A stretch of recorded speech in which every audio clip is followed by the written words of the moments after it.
এই সময় দাঁড়িয়ে যদি বলো একটা ভালো মুভি সাজেস্ট করতে, দেন আমি বলবো চোখ বন্ধ করে গো অ্যান্ড ওয়াচ কাবুলিওয়ালা।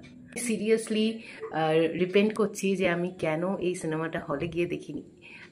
দেখবো না বলে দেখিনি তা নয়, যখন রিলিজ করেছিল তখন ইচ্ছে হয়েছিল আমার হলে গিয়ে দেখবার, বাট সামহাউ ইচ্ছাটা হয়তো অতটাও প্রবল ছিল না, যার জন্য হলে গিয়ে দেখিনি। মেবি আমি মিঠুন চক্রবর্তীর খুব একটা বড় ফ্যান নই বলেই হয়তো।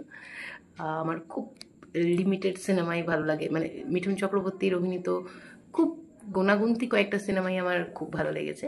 তো তাছাড়াও আমি বলবো যে আজকের পর থেকে কাবুলিওয়ালা সেই লিস্টে কিন্তু সবার প্রথমে থাকবে, বিকজ এই সিনেমাটাই আমি মিঠুন চক্রবর্তীকে যেভাবে দেখলাম, সিরিয়াসলি আমি ওনার ফ্যান হয়ে গিয়েছি। আমরা আজ এই যুগে দাঁড়িয়ে আমি একটা কথা বলতে পারি যে আমরা খুব সহজেই ধর্মকে দোষ দিয়ে ফেলি। আমার মনে হয় ধর্মকে দোষ দেওয়া বোধহয় সব থেকে সোজা, যার জন্য কোনো রকম পারমিশন লাগে না, যার জন্য কোনো রকম আইন লাগে না, আদালত লাগে না, জাস্ট বলে দেওয়া যায়। বলে দিলেই যেন 10টা লোক আমাদের কাছে চলে আসে, যারা আমাদের বলাটাকে আরও মানে কি বলে অ্যাম্প্লিফাই করবে। হ্যাঁ, আমাদের সমাজে অনেক রকমের প্রবলেম আছে, আজকেও আছে, আগেও ছিল, সিনেমাটাতেও অনেক রকমের প্রবলেম দেখিয়েছে, কিন্তু আমাদের মধ্যে কোথাও যেন একটা ধর্ম, তারপরে কাজ, জাত, প্লেস, মানে এক একটা জিনিসের বেসিসে তো একটা মানুষকে আমরা নিচু চোখে দেখি, উঁচু চোখে দেখি, এরকম তো একটা ব্যাপার আছে। তো সেটা কিন্তু আমরা নিজেরা তৈরি করি, সেলফ ক্রিয়েটেড। আমরা বেকার বেকার ধর্মকে এর মধ্যে আর কি ভীষণভাবে টেনে নিয়ে আসি, যেটা আজও আজকের জন্য ভাবনাটা একদমই প্রাসঙ্গিক।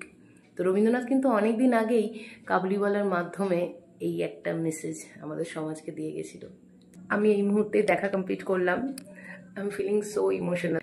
আজকে হইচইতে অ্যাভেলেবেল, মানে আজ থেকে আর কি 16 তারিখ থেকে হইচইতে অ্যাভেলেবেল সিনেমাটা, তো দেখতে পারো।